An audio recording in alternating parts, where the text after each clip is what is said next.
Good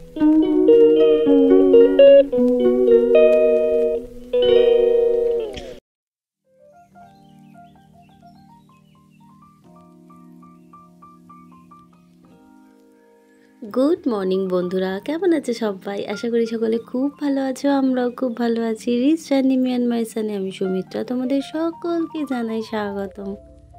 আজকের ভিডিওটা একটু দেরিতে ছাড়লাম, কারণ সময় হয়নি ভিডিও এডিট করার। যেখানে বেড়াতে গেছিলাম দমদমে বান্ধবীর বাড়ি, সেখান থেকে এখন আমরা ফিরছি। ভিডিওটা সেখান থেকেই শুরু হয়েছে। তো গাড়িতে করে এখন স্টেশনে যাচ্ছি, দমদম স্টেশনে।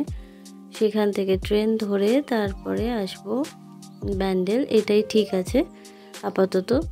তো চলো আজকের ভিডিওটা প্রথম থেকে শেষ অবধি সবাই স্কিপ না করে দেখবে, আর একটা লাইক দিয়ে অবশ্যই দেখবে। আর ভালো লাগলে লাইক, কমেন্টস, শেয়ার করার জন্য অনুরোধ রইল। প্রত্যেকবারের মতো আজকের ভিডিওতেই একই কথা তোমাদেরকে বললাম।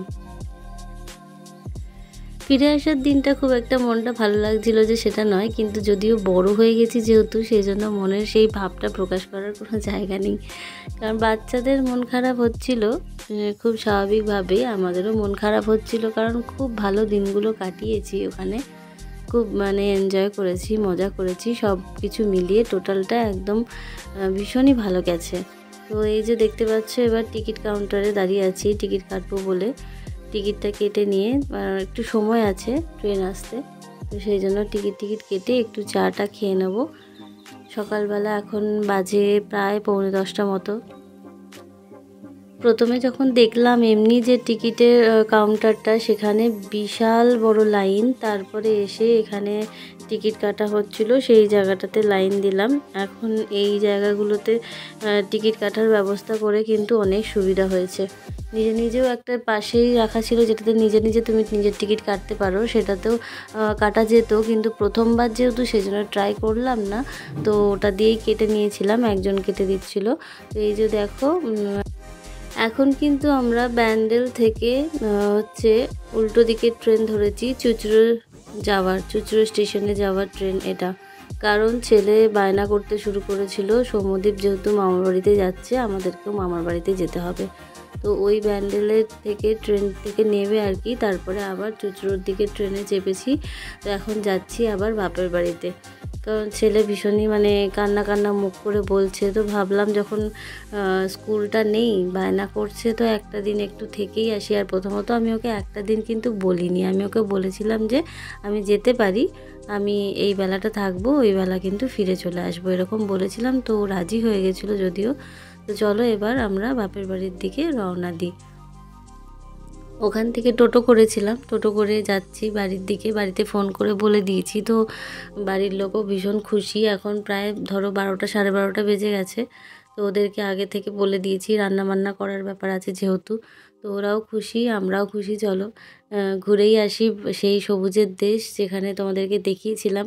তো এই যে দেখতে পাচ্ছ, বাড়িতে নেমে দুপুরবেলা খাওয়া দাওয়া করে এই একটু 4:30 এরকম নাগাদ আমরা বেরিয়েছি তোমাদেরকে আমাদের এই জায়গাটা দেখানোর জন্য। কারণ এখানে আসলে পরে আমার ছেলে একদম ঘরে থাকতেই চায় না, ওর এই পরিবেশটা ভীষণ পছন্দ। আর সত্যি কথা বলতে আমারও ভীষণ পছন্দ, এত খোলামেলা, এত সবুজ চারিদিকে, ভীষণ ভালো লাগে দেখতে। তো আমার এই যে পার্টনার, দেখতেই পেলে কাঁধে করে একটা পাপ্পি নিয়ে আছে, আর এটা হচ্ছে ওর বডিগার্ড। ওকে ছাড়া যায় না। আসলে আমার দাদার মেয়ে না ভীষণ কুকুর ভালোবাসে। ছোটোবেলা থেকে আমার দাদাকেও দেখে এসেছি কুকুর বেড়ার ভীষণ ভালোবাসে, আর সেটা কিন্তু আমার বাবাও কিন্তু সব রকমের পশু পাখি ভীষণ ভালোবাসে। আমরা কিন্তু আগাগোড়াই অনেক ধরনের পশু পাখি পুষে এসেছি আর কি। তো দেখো একেবারে ভিডিওটায় চলে আসলাম বাড়ি ফেরার পরে, এটা কিন্তু পরের দিনের ভিডিও। সেদিনকে আর ফিরতে দেয়নি ওরা, আমরা পরের দিন 4টে নাগাদ বাড়ি ফিরে এসেছিলাম। তো বাড়ি ফিরে এসে সমস্ত কিছু ব্যাগ ট্যাগ আনপ্যাক করে তারপরে একটুখানি চা খাবো বলে, চাটা এই যে দেখছো, এটা যে কিনেছিলাম মিশো থেকে, এটা কে কিছু ইউজ করা হয়নি, এটা আজকে ফার্স্ট টাইম একটু ইউজ করে দেখি। অনেক দিন পরে নিজের ঘরে নিজে চা করছি, তো ভাবলাম চলো এটা দিয়ে একটুখানি আদাটা কুটে চাটা করে দেখি। তো এই ভিডিওটা কিন্তু করে দিচ্ছে আমার ছেলে, যদিও তোমাদের একটু দেখতে অসুবিধা হবে, কিন্তু ও কিন্তু অনেক কষ্ট করে জানো তো, কারণ ও তো পুচকে একটা ছোট্ট মানুষ। আর আমার যে গ্যাস টেবিলটা আছে সেটা আমার জন্য জন্যই অনেকটা উঁচু, তো ওর জন্য তো হবেই। তো ও অনেকটা কষ্ট করেই ভিডিওটা করছে, তোমরা কিন্তু ভিডিওটা দেখো। আর আজকের আমাদের ভিডিওটা কেমন লাগলো, যদিও ভিডিওটা অনেক কম করতে পেরেছি, ভিডিওটা অনেক শর্টই হয়েছে, তো মানে বেশি কিছু অ্যাড করা হয়নি। তো একটু দেখে কেমন লাগলো তোমরা অবশ্যই জানিও। আর এরপরে সন্ধেবেলা ওকে একটু খাবার দিয়ে নিজে চা বিস্কুট খেয়ে নিয়ে তারপরে ওর মিস পড়াতে আসবে, মানে না পড়াতে এসেছিল, পড়িয়ে চলে গেছে মিস। আমিও কিন্তু তার মধ্যে একটা কাজ করে চলে এসেছি। মানে আমি আমার ননদের বাড়ি গেছিলাম, সেখানে ফেসিয়াল করতে গেছিলাম, ফেসিয়াল করে কিন্তু আমি চলেও এসেছি। মানে এসে থেকে রেস্ট নেওয়ার কোনো উপায় ছিল না, এসেই কাজ ছিল। তো এবার একটু ওই জন্য আমেজ করে চাটা খাই, একটু রিল্যাক্স হই, তারপরে অনেক জামা কাপড় সব কিছু সব আছে, কাজ করব।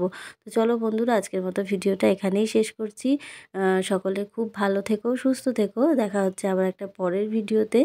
আর ভালো লাগলে অবশ্যই একটা লাইক করে দিও, আর যারা নতুন দেখছো তারা অবশ্যই করে একটা সাবস্ক্রাইব করতে ভুলো না, আর পাশের বেল বাটনটা প্রেস করতে একদমই ভুলো না। তোমাদের সাপোর্ট আমাদেরকে অনেক দূর অবধি এগিয়ে নিয়ে যেতে সাহায্য করবে।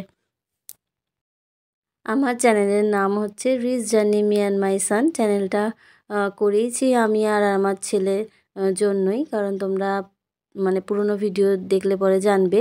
আর ভিডিওতে দেখানোর মতো আমি আর আমার ছেলেই আছি, কারণ আমাদের পরিবারে আমরা এই দুজনেই আছি। তো সেই জন্য rich journey me and my son, rich কথাটা দুটো আমার আর আমার ছেলের নাম অ্যাড করে করা হয়েছিল। অ্যাকচুয়ালি এই নামটা রেখেছিল হচ্ছে আমার নিজের যা অন্তরা। তো ওই নামটা আমি আর চেঞ্জ করি না, ওই নামটা আমার পেজেও আছে, ওই নামটা আমি এখানেও অ্যাড করেছি, সেজন্য আমি চেঞ্জ করি না। তো চলো বন্ধুরা, দেখা হচ্ছে আবার একটা পরের ভিডিওতে। ভালো লাগলে অবশ্যই কিন্তু লাইক করতে ভুলো না। Thank you for watching. সকলে খুব ভালো থেকো। আর নতুন বছর আসছে, নতুন বছর সবার খুব খুব খুব ভালো কাটুক। আর একটা রিকোয়েস্ট সকল বন্ধুদেরকে করব, আমার ফেসবুক প্রোফাইলের নাম হচ্ছে সাহা সুমিত্রা, সেখানে গিয়ে আমার প্রোফাইলটাকে একটু ফলো করে দিও। ওখানেও আমার 5K ওপরে ফলোয়ার্স হয়ে গেছে, তো তোমরাও সাপোর্ট করো, আশা করি সকলের সাথে থাকবে।